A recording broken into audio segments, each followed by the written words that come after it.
Are we excited to be here today? I need more energy, because you see, our chef today, she's quite an energetic one. She doesn't speak a lot, but she speaks a lot. So are we excited to be here today? Awesome. I'm loving this energy already. So my name is Abimbola Craig, and I will be moderating this class today. Welcome to Chef Imoteda's Masterclass 2018. Me. No, it's okay. You could go ahead. Introduce yourself. Chef Imoteda, would you like to say anything to our class before we start? To be honest, not really, because I'm super nervous right now, so I'm just going to cook. But thank you all so much for being here. I'm very excited to be here. Can't wait to share with you guys. Can we have a round of applause, please, for Chef Imoteda? So I'm going to walk us through. It's not loud enough. It's not loud. A round of applause, guys, please. Come on, guys. Help me. Thank you. More juice, more energy. Are you okay? I think we're good. All right, so a brief introduction first. Chef Imoteda is the co-owner of Street Eats, a company that specializes in bringing innovative twists to Nigerian street food. She's also the CEO and head chef of Hills in the Kitchen. Oh, I just want to turn it on. Now, that particular company has two sides to it. There's a service food side, which is where she cooks and caters to events, dining, and then there's the TV side as well. So she runs a TV show for two particular shows. One of them is called Urban Kitchen. The second one is called Hills in the Kitchen. Because I like to suffer. In Hills. So before I let you start cooking for a little bit, what exactly are you preparing for us today? Okay, so today I'm doing 4 different dishes. I'm going to do 2 savory dishes. The first is a Nigerian fusion dish. So one of the companies that I own is Nigerian Fusion Food Tour. And basically what I do there is I take Nigerian food and I fuse it with my French culinary knowledge as well as my love for Italian food and other cuisines. And it's just a way for me to showcase the versatility of Nigerian food. It doesn't have to be cooked the same way every single time. So the first dish is seared duck breast with banga soup and savory crepes. Crepes are like thin French pancakes. Did you say banga soup? Banga soup. It's banga. Right here. It's here. Come and taste it. I'm about it's that sweet. life. And then the second dish is chicken and cream cheese tortellini on a pumpkin puree with some reduced balsamic and crispy Parmesan that Gift is going to show you guys how to make in a little bit. Those are the 2 savory dishes. And then for dessert, there's a coffee panna cotta with chocolate cake, as well as a grapefruit curd tart. Ooh, we're very coolie. My voice just went. Can I get some water? Yes, please. So we're going to start with the 2 savory dishes. The duck breast with the crepe first, and then we're going to move on to the desserts over there where it's a bit cooler than it is where I'm standing right now. That's a lot of food, Chef Imoteda, in 1 hour. Let's see. Okay. I mean, if I get halfway through the first one and I decide to sit. That's fine too. That's fine All right, too. so I'm going to let you dig into it, and we'll take the first round of questions. Okay, so right now I'm scoring the duck breasts. Duck is really fatty, and they hold a lot of their fat in their breasts. So I'm kind of making lines in it so that the fat can render and kind of seep out of the lines. And it also prevents your duck breast from curling in and getting really tough. So yeah, I'm doing that, and the pan is heating up, and I'm going to season it with some salt and black pepper, get some vegetable oil into the pan. So what's the alternative if one is trying to live a healthy lifestyle? Vegetable oil as opposed to olive oil? I'm sorry, did you say healthy lifestyle? I can't help you there. I knew you were going to say that. I want to ask her what she does when she has a rejected dish that she feels nothing is wrong with. You know what? One of the great things about cooking is that everybody has different tastes, and at the end of the day, what I do is cook for people. So it doesn't matter how I feel. I've had dishes that I thought were amazing. I'm like, yeah, this is going to be great. People are going to love it. And then I serve it to a client, and they're like, what's this? And it's crushing for you personally, but at the end of the day, it's not about me, it's about the client. So I'll often just ask them what was off about the dish, what they didn't like. Nigerian food, and then by necessity, our taste buds. It's really pungent.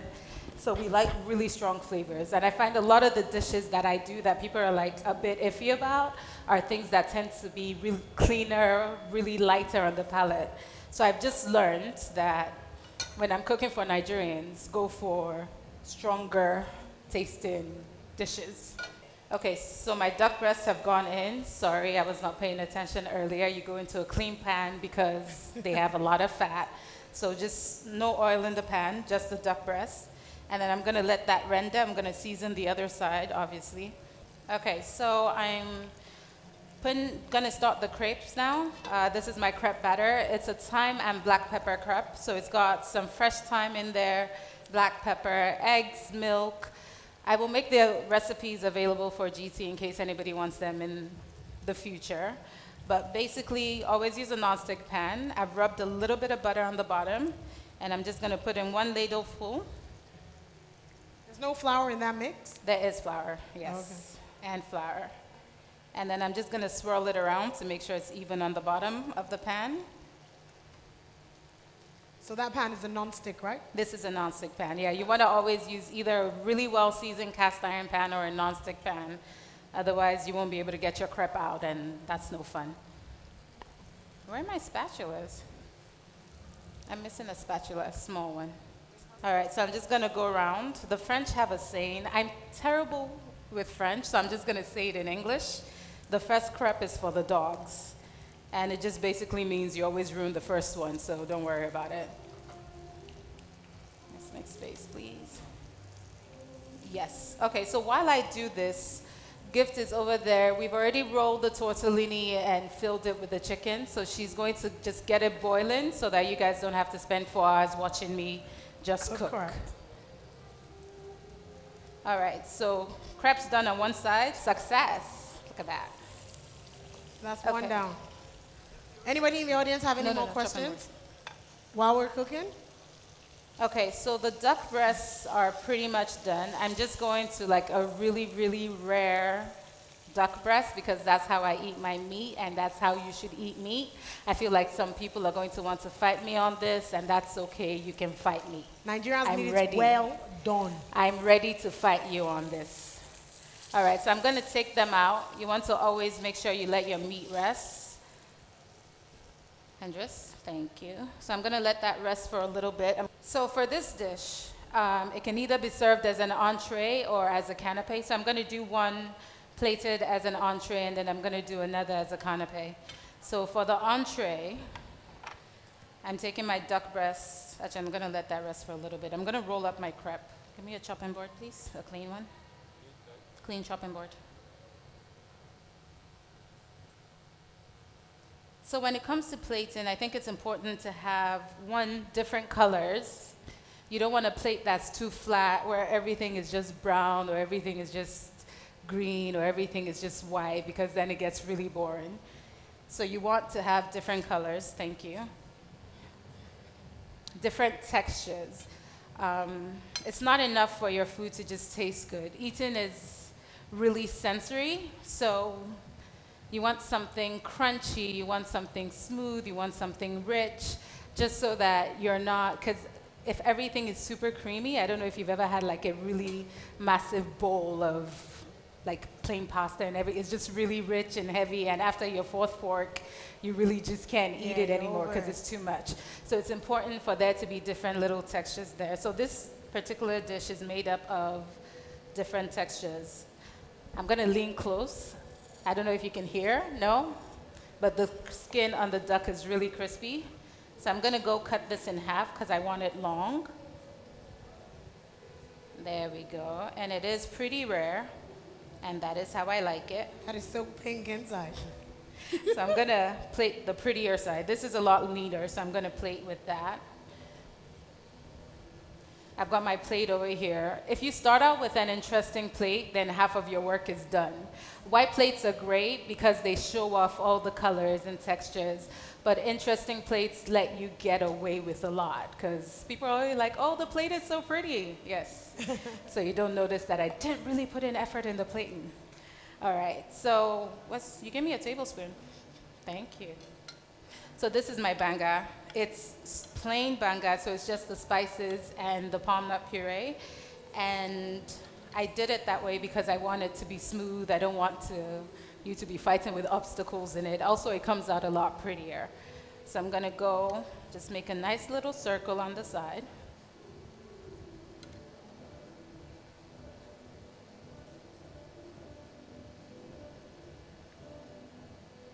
And can you, oh, there we go. I was like, I hope you can see this. Now I've got my crepe here that I've rolled. And I'm just gonna cut nice small pieces. Now this dish is really simple. It's just the duck, thank you.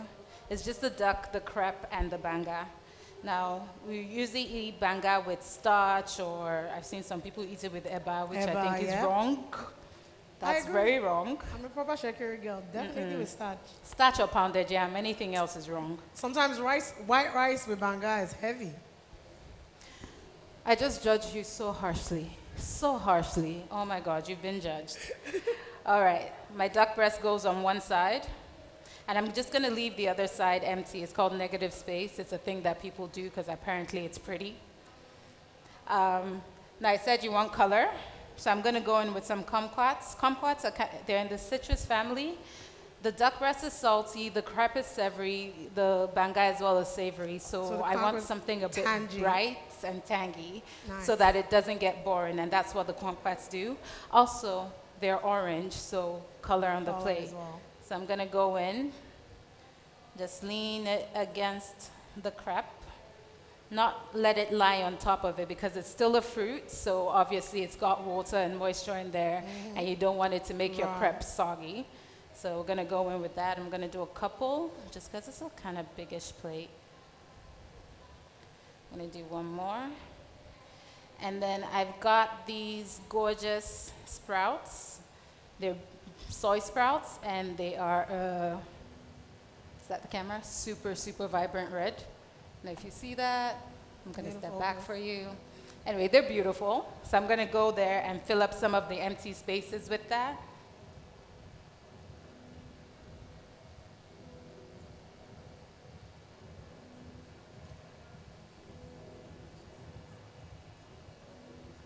And then some on top of the duck as well. You don't want to, once more, you don't want to put anything too wet or moist on the duck, so I didn't put the kumquats because there's no point in going through the process of getting that skin crispy only to make it soggy again by putting the fruit on it. And for a little added crunch, I've got some alfalfa sprouts here that I've chopped, and that is just gonna go crazy all over the plate. And because that crepe has thyme in it, I'm going to finish with a bit of fresh thyme just on that.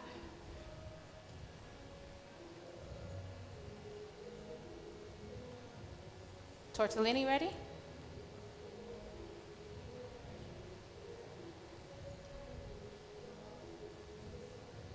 And yeah, that is pretty much that plate. So it's super simple, super colorful, and it's just really pretty. Now, Nigerians, where does this go? Just put it in front there. Can we get a zoom in of that, please? Now, I know people are looking at that and saying, where's the rest of the food? But a lot of what I do as a chef is I do dishes that have multiple courses in them. By the time I've served you 8 or 9 courses about this size, you're way too full to actually eat. Yeah. We also do canapés a lot. So if I was going to do this as a canapé, what would happen is I would take my crepe. Where's my banga? Now all the elements are going to go into the crepe because I'm going to roll it up, right? So a little bit of banga on the bottom. Grab my duck breast and slice it pretty thin because I want you to be able to bite into it, right?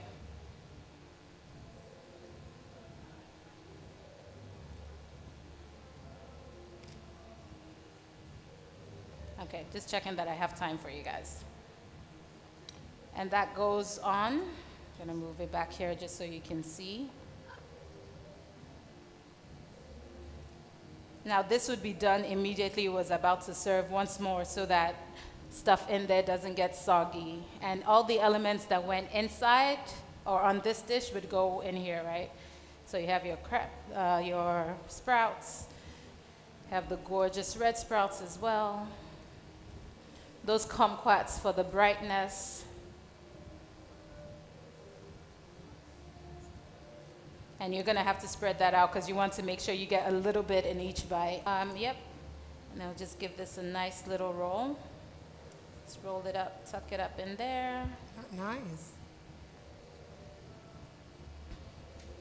Slide that out because I need to chop it. I will go find those.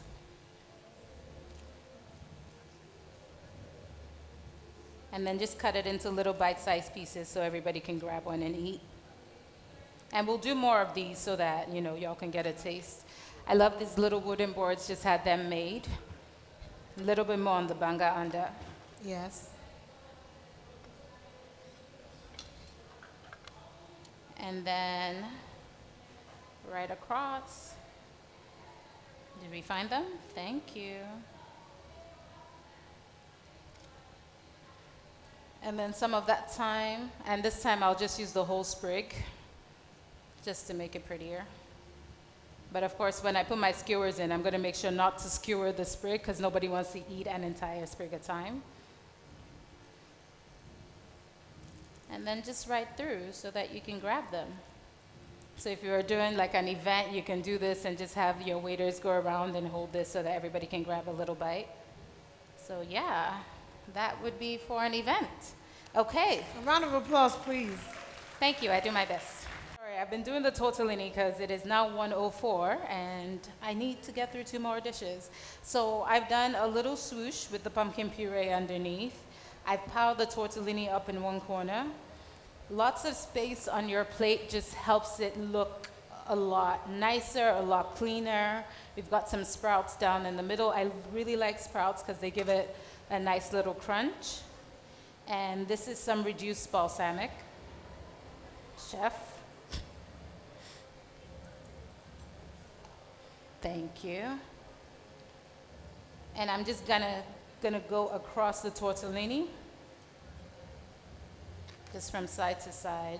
I like the dark color because it gives it some great contrast. Now, obviously a dish like this, when you're eating it, you pick up your tortellini, you take some of the pumpkin puree, a little bit of the sprouts, and I have some beautiful crispy Parmesan that Chef Gift has made for us, and that just goes in there as well. And it creates height, so there's lots of different textures. Volume. This is crispy. And yeah, there we go. That looks so good. Thank you, I do my best. All right, so that's one. Where's the second wooden board? Of course, like I said, we do this as well. No, we'll use a white plate for this, sorry. For canapés, we do the same thing. Puree goes down. I'm gonna spread that out with an offset spatula. These things are great for plating because they help you kind of like spread your dishes out and all of that. So it's just gonna go in there all the way down. And that's already pretty. Look at that, I love it. And then I'm gonna line up my tortellini on the plate. And because these are more canapé style, each one is gonna have a little Parmesan crisp on it.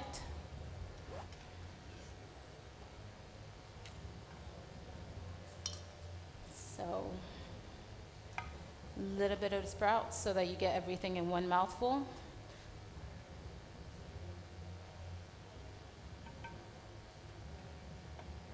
Ooh. And this could have gone on the bottom so you pick it up as a cracker, but what's gonna happen if you do that is that it's gonna get soggy before you get a chance to eat it. So it's just gonna go right on top.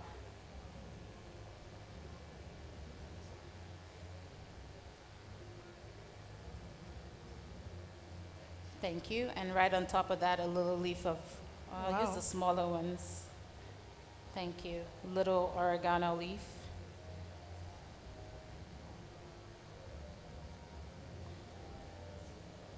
Oops, I dropped it. My bad. Thank you. And I'm gonna go in with the balsamic on the side, not on top.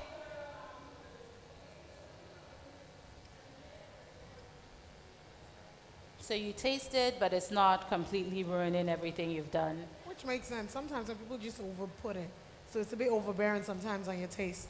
What? I said sometimes it's a lot, so it can Yeah, be a bit exactly. overbearing. And there we go. There's Woo! that. All right. Yay. All right. So what are we going into next? So those are our 2 savory dishes done. Now we move on to Desserts. desserts. I'm going to do it over here I am because so excited. that place is hot. Thank you. Okay, so I know a lot of us are used to the synthetic vanilla, but this is what a vanilla pod looks like. And when you cut it open, you've got this gorgeous little seeds. They're black and they have the most amazing smell. So I'm just going to cut it down in half. And then I'm going to scrape out, they call it the vanilla caviar. And that goes into my bowl along with my ice and sugar. And yeah, I'm going to hope this whisks together quickly so I can get to plating.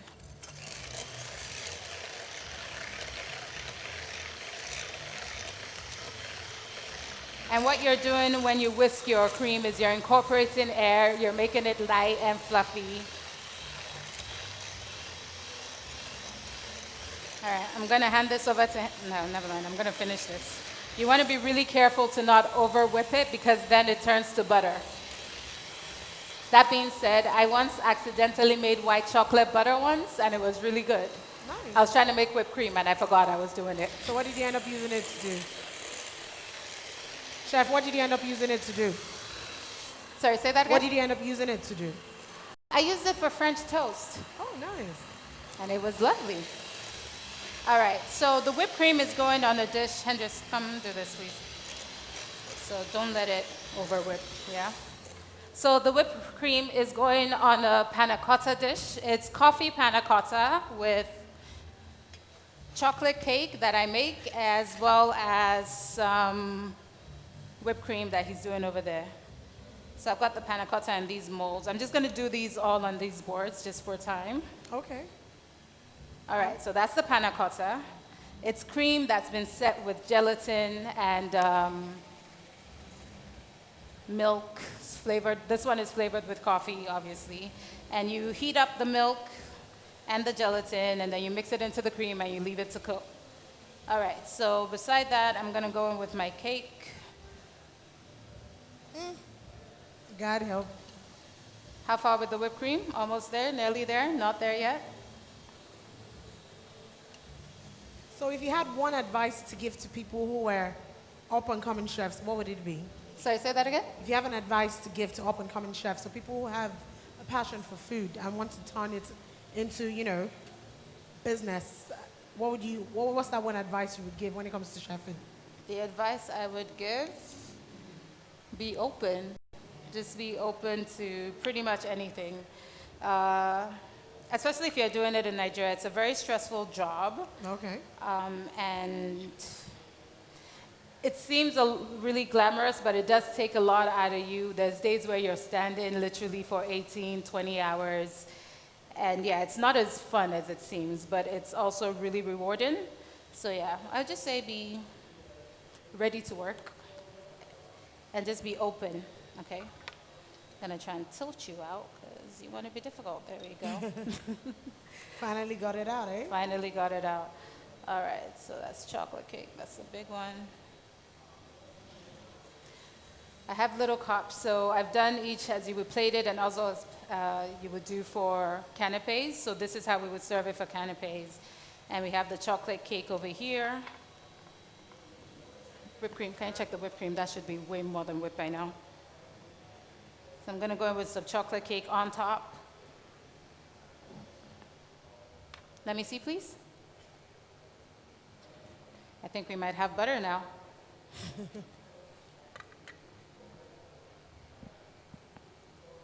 Almost butter, thank you. Let's get tablespoons, please, thank you, and mint. How are we doing with the meringue? It's ready? Beautiful. Thank you very much. All right, so I'm just gonna put a tablespoon of whipped cream right on top. As you can tell, I like plating things all to one side of a dish or of a plate. It just makes it a lot more interesting for me.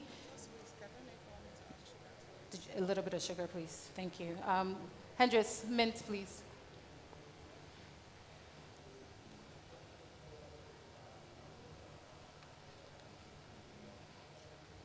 Mint leaves.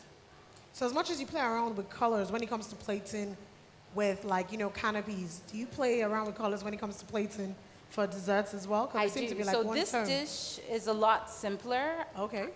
Because I feel like, so even with the tortellini, that's something that people are more likely to do in their house than the banga. Just pick the leaves for me, please. Than the banga dish, right? Okay.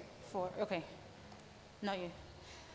So that's something people are more likely to do in their house. Now for the lemon tart, give me a knife, please. So this is a grapefruit curd tart. She's making me a meringue. A meringue is pretty much just egg whites mixed with sugar and whipped until it's light and fluffy. I'm just waiting for a knife. And this one goes with, thank you. I'm gonna cut the tart in half and then in quarters so I get little triangles.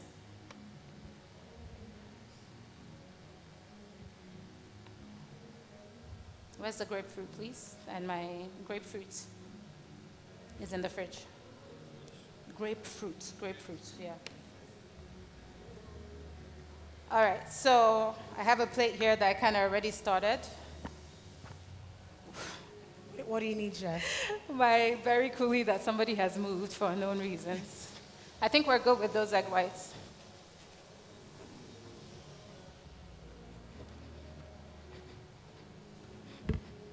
Okay, so I'm just doing a little alternating pattern, big circle, small circle, Okay. of the berry coulis on the plate.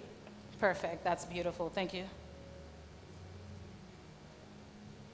Just bring one out, please. Yeah, just bring one out. And then I'm gonna put the tart on there.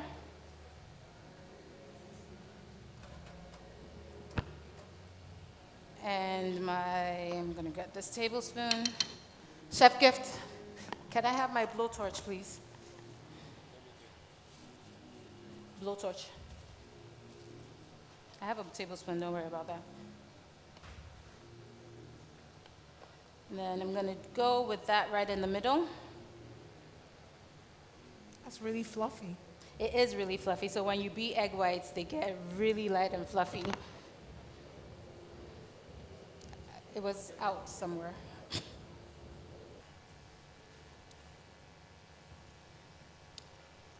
So I'm just kind of toasting the meringue a little bit, gives it lovely color.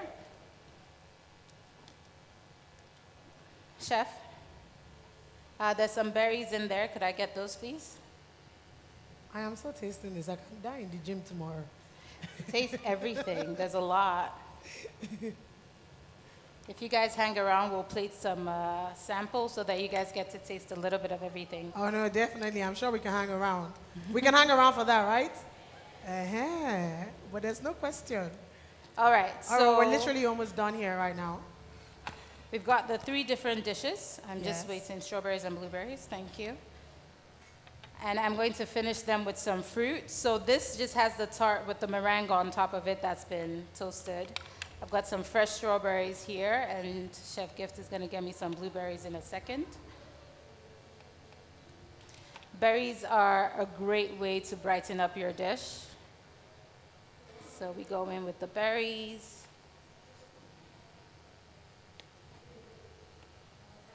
That looks really good. Chef Gift, blueberries, please.